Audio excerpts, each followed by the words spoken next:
एही दिन पाकिस्तान उपरे परमाणु बोमा पकाई उड़ाई दिया संकेत देले मोदी।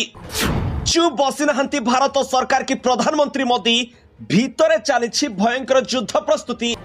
सेमाने सिंदूर पछिवा को आसीथिले, आमे सेमानंकु माटीरे मिसाई देलु कहिले मोदी। प्रचंड आक्रमण करिबा भारत, सब गणिबाकु जीवित रहिबेनी जने भी पाकिस्तानी। एही दिन पाकिस्तान उपरे परमाणु बोमा पकाई उड़ाई दिया विश्व मानचित्र पाकिस्तान को लिभाई दिया। तेबे एमिति भयंकर आउ प्रचंड आक्रमण करा जे पाकिस्तान हठात किछि बुझी परिबनी। आउ किछि बुझिबा बेलकु माटीरे मिसी मशाणी भूईरे परिणत होई सारिथिबो पूरा पाकिस्तान देश। तेबे एमिति किछि संकेत दैछंती नरेंद्र मोदी। ऑपरेशन सिंदूर पर प्रथम जनसभा संबोधन करी राजस्थान पाकिस्तान को पुणी टार्गेट कले मोदी। पहलगाम हमला को आज मासे पूरीथिबा बेले प्रतिशोधर कहानी कही पुणी आतंकी और पाकिस्तान को चेतावनी दैछंती प्रधानमंत्री। कहिछंती सेमाने सिंदूर पछिवा को आसीथिले, आउ आमे तांकु माटीरे मिसाई देलु। जे भारतर रक्त बुहाइथिले आज सेमानंकु गटी गटी करी जवाब देलु। जो माने भाबुथिले भारत चुप बसिबो, आज सेमाने घरे लुचिछंती। जो माने निज अस्त्र को नहीं गर्व करुथिले, आज सेमानंक अस्त्र अलिया गदारे पड़िछि। तेबे एमिति कही शत्रु देश को निराश करिछंती मोदी। पाकिस्तान रहीम यार खान एयरबेस सीमा ऑपरेटर अछि, जहा उपरे भारत एमिति भयंकर आक्रमण करिछि जे ताहा पुणी केबे उठिबो केही जानि नाहंती। कारण भारतीय सेनार आक्रमण परे यहा आईसीयू रे अछि। पाकिस्तान सहित ना वाणिज्य हेब ना आलोचना, केवल पीओके उपरे आलोचना हेब। पाकिस्तान भारतर पानी पाइब नाही।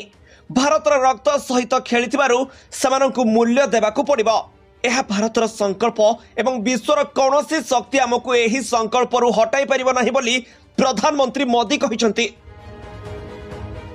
तेणु एबे भी चुप बसी नहांती भारतर सरकार की प्रधानमंत्री नरेंद्र मोदी, बरं भितरे चली भयंकर युद्ध प्रस्तुति बोली अनुमान करा जाउछि। पुणी मोदी कहिसंती आतंकवादी माने 22 तारिख रे हमला करथिले, आमे 22 रो प्रतिशत 22 मिनिट रे नेलु। पाकिस्तान रे पसी आतंकवादी को 9टी आड्डा को ध्वंस कर देलु। सारा दुनिया देखिला जेबे सिंदूर बारूद पालटे कौन हुए परिस्थिति। शत्रु देश माने भी देखिले जेबे कहा मथार सिंदूर पछा जाए तार परिणति केते भयंकर हुए। आम पई देश और देशवासी ठारू किछि भी बड़ नहीं। 22 तारिख रे आतंकवादी माने धर्म पचारि आम माँ भौणीकर सिंदूर को पछी देइथिले। सही दिन गुली सिना पहलगाम रे फुटिथिला, हेले 140 कोटी भारतीय छाती रे जंत्रणा होइथिला। एहा परे पूरा भारत एकाठी होइथिला आतंकवादी को माटी रे मिसाई देबाको। आउ तापर आम वीर सेना शत्रु माटी रे तांडव रचिथिले। तीन सेना एमिति चक्रव्यूह रचिले, पाकिस्तान आंठे पड़िला बोली मोदी कहिसंती। तेबे पाकिस्तान को निशाना करी मोदी आहुरी मध्य कहिसंती, प्रथमे आमे घरे पसी मारिथिलु, एबे छाती रे मारिलु। एहा आक्रोश नुह, समग्र भारतर रौद्र रूप। परमाणु आक्रमण धमक को भारत खातिर करेनी। आउ जदि आग को केबे आक्रमण हुए ताहले पाकिस्तान को धूलिसात करदेबो।